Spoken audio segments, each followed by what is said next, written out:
She's the recipient of the 2024 Robert S. Hudgens Memorial Award for Young Healthcare Executive of the Year. Our guest, Ashley Vertuno, CEO of HCA Florida JFK North Hospital.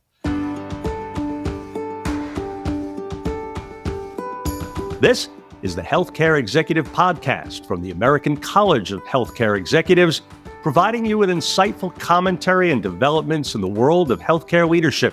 To learn more, visit ache.org. Thanks for joining us. I'm Joey Waller. Hi there, Ashley. Thanks for being with us. Hey, Joey. How are you? I'm great. Yourself? I'm doing well. Thank you for having me. Absolutely. Thanks for taking the time. Really looking forward to it. So first, congrats on that Hudgens Memorial Award. We'll discuss that further coming up. Okay. Thank you. But first, what triggered your interest in healthcare management in the first place? Was there someone or something? A combination of both, actually. I think ultimately it started out with my family being in the sports world. Constant going back and forth to the doctors with some sprains and strains. Plus, on top of it, I played soccer. Huge advocate in team sports and kind of grew up with that. And then, I also had a passion with medicine. Early on, I really enjoyed anatomy. I even, to the point, did some science projects that my brother, who was 9 years older than me, asked me to help him with when I was a little girl. That really intrigued my interest into medicine and overall science. So if you combine sports, you combine science and just an inquisitive mind, that really started my journey into healthcare. And then on top of it, my dad's side of the family, his father, my grandfather was an orthopedic surgeon. My grandmother was a registered nurse, and my aunt is a nurse practitioner. So all of them had some medical background in that side of my dad's family. Wow. So it's really been a family affair, literally, huh? Yeah. Now, those in healthcare, as I'm sure you're aware, often had early mentors that helped shape them professionally. How about yourself? Was it one of those relatives, someone else, maybe a little bit of both?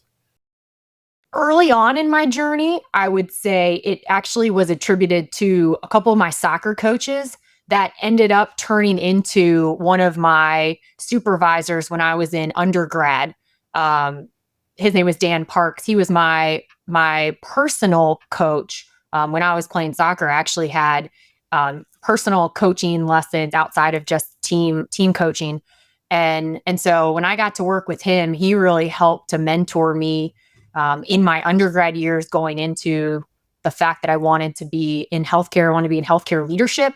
And then from there, going through my master's, my number one CEO that I worked for, she was the first CEO that I worked for. Her name's Carolyn Caldwell. She was that pivotal person that really helped to mentor me and guide me, and then even sponsor me throughout my journey. And there's many more of them that have been a huge advocate and supporter for me in my career. It seems oftentimes that those go into healthcare, whether it's an executive like yourself, a doctor, a nurse, et cetera, almost any position in the field. It seems so often, like in your case, people know early on that that's what they want to do, right? Oh, I totally would agree with that.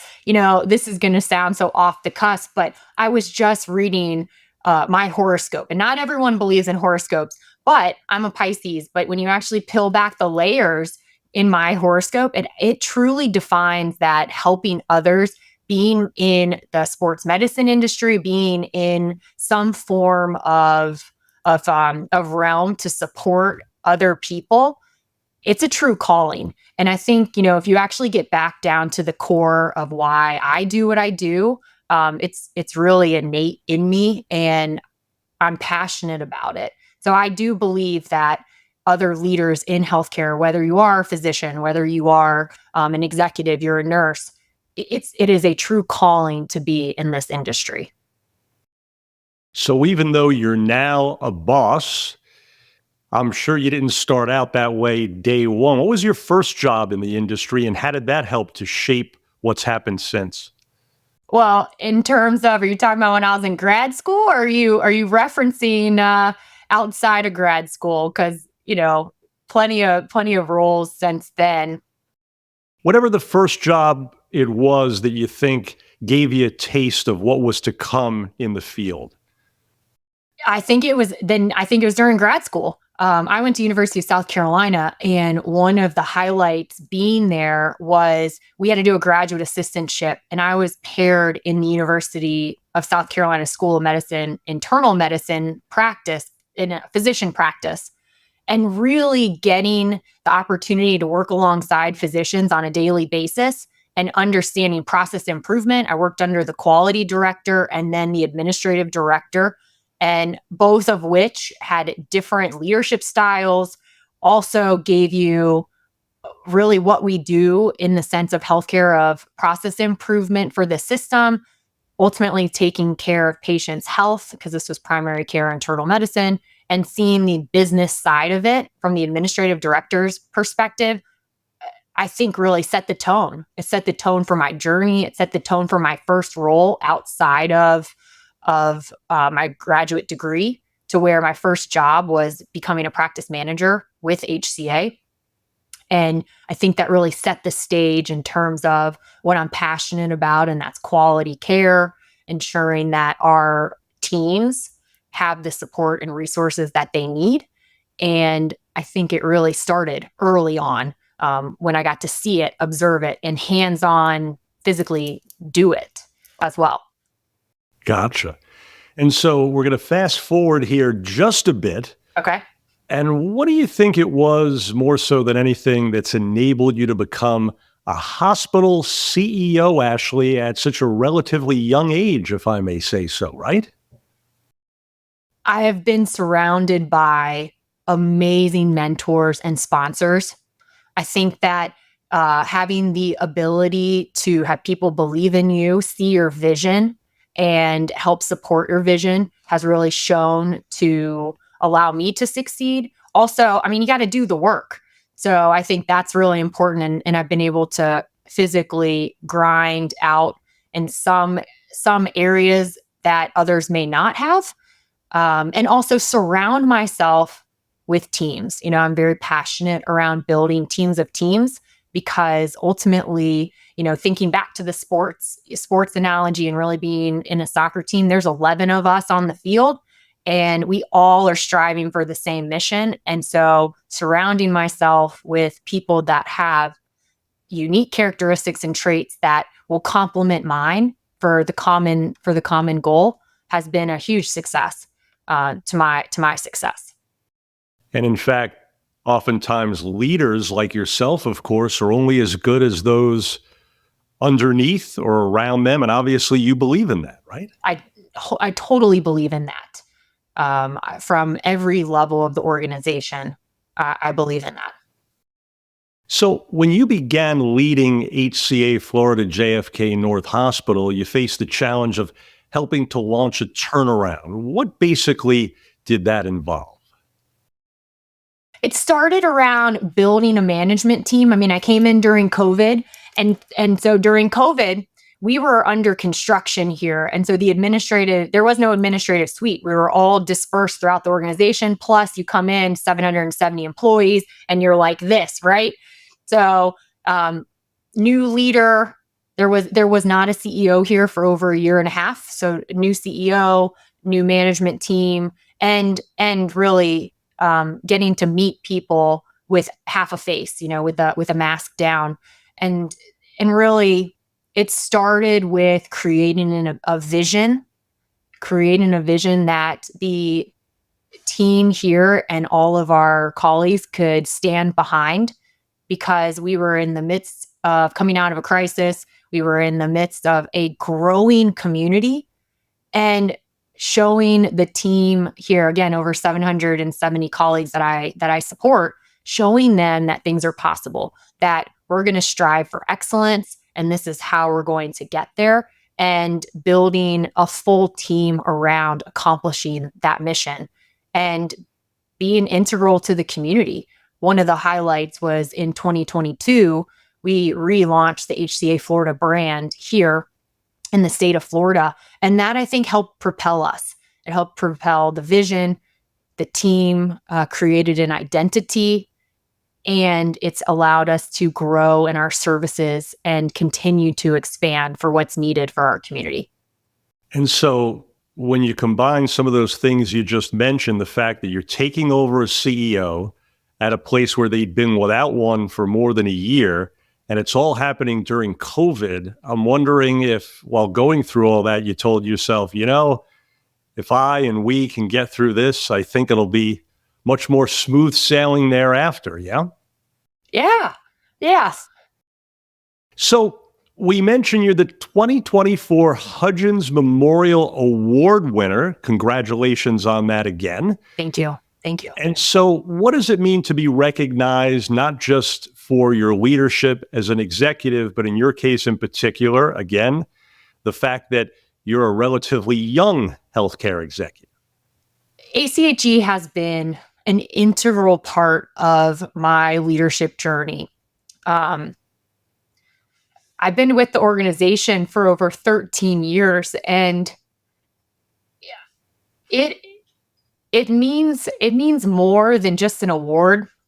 It is supported by your peers. And so I think that, yes, being young in my role, having the support from a organization that truly values continuation of learning, connecting others, and continuing to be strategic partners. Those are key indicators with ACHE. Has really been something that I ultimately have found joy from this award, and the fact that it has highlighted my building of teams and service and dedication to the organization. Overall, it's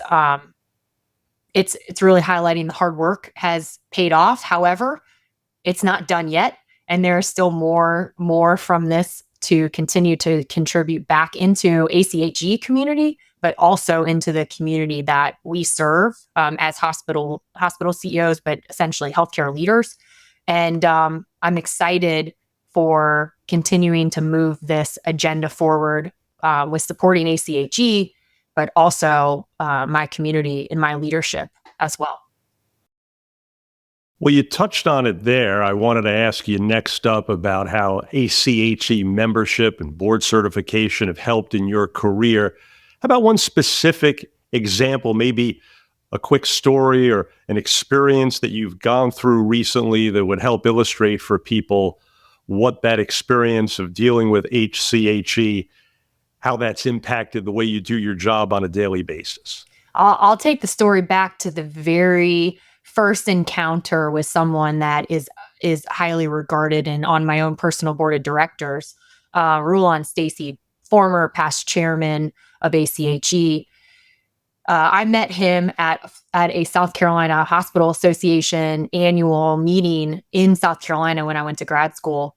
And, we built a connection based on, he used to be the former CEO for Poudre Valley Health System, where that they received the Malcolm Baldrige Award, which is a prestigious honor for an organization to receive. And basically, what resonated with me is process improvement and how it's defining quality for your health system, for your community. And I really was excited to listen to him, to hear him. And from there, had the opportunity, and still to this day, build a strong relationship with him, to the point that 2 months later, I went to my very first Congress, which was, back in 2011. Went to my very first Congress with ACHE and got to see him again, and continue to build that relationship. As I said, one of the pieces with ACHE, it's about connecting and keeping those relationships strong. And he was pivotal outside of, my family and everything, to tell me to take the job with HCA outside of my graduate degree, really to help support me in what was right for my next journey in my healthcare journey. And so I think if you think of ACHE in terms of what we're here to do, it's a strong network to help support us in continuing education, because we want to know what best practices look like. How can we bring that into our organization? Because ultimately it's right for our patients, it's right for our colleagues, and it's definitely right for our communities. So you want to leverage that. But by doing so, you build strong connections with others. And so I remember that today, and I will continue to remember that. And again, that's one of many reasons why this organization is so impactful to my career, but it's impactful to others as well. Awesome. Now, there are various leadership styles, as you know, Ashley. So, how would you sum up yours? I would sum it up with servant leadership, in the sense that no job is beneath me. We really do roll up our sleeves here and be alongside with our staff.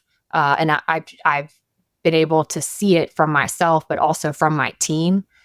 And I think the key indicator is really around grit and taking risks, and all of those really highlight that um, that we're building a team of teams, and it takes all of us to be able to achieve that one mission, or whatever that constant goal is that we're striving for. Gotcha. Now, we're doing all this talking about work and things related to it. How about away from the job? How do you spend your downtime? You still out there kicking the soccer ball around or what? I keep cleats and a soccer ball in my car, but I haven't touched it probably in 5 years, but it's there. I can still see it.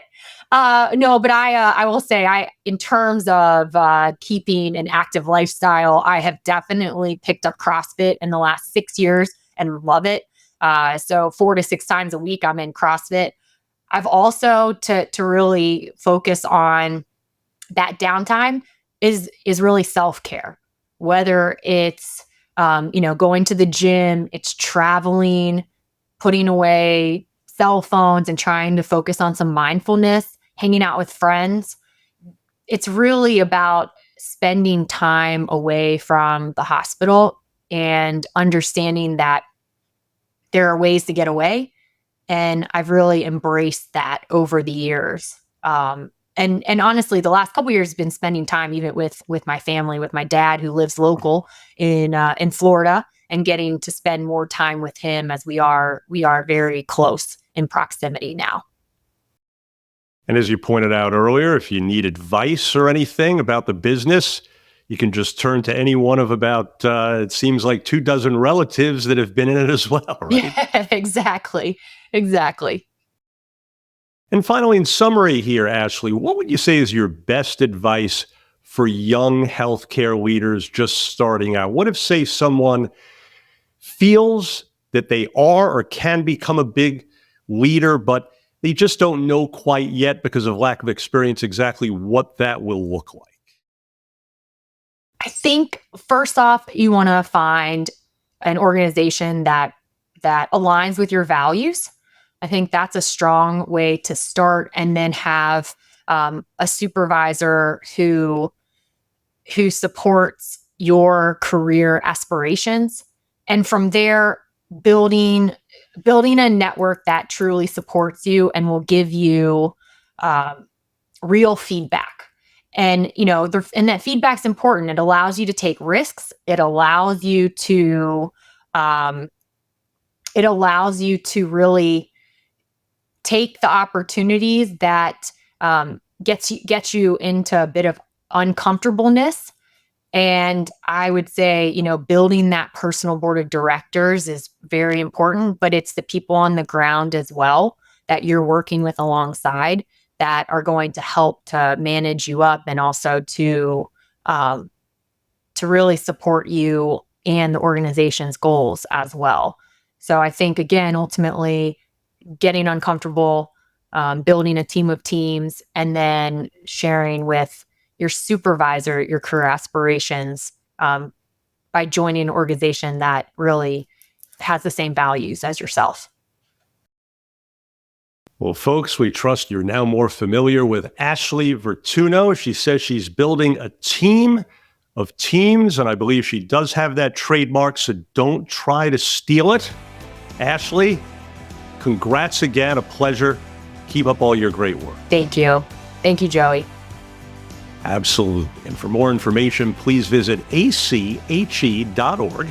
For more podcasts, you can visit healthcareexecutive.org/podcast. If you found this podcast helpful, please share it on your social media. I'm Joey Wallach. Thanks again for being part of the Healthcare Executive Podcast from the American College of Healthcare Executives.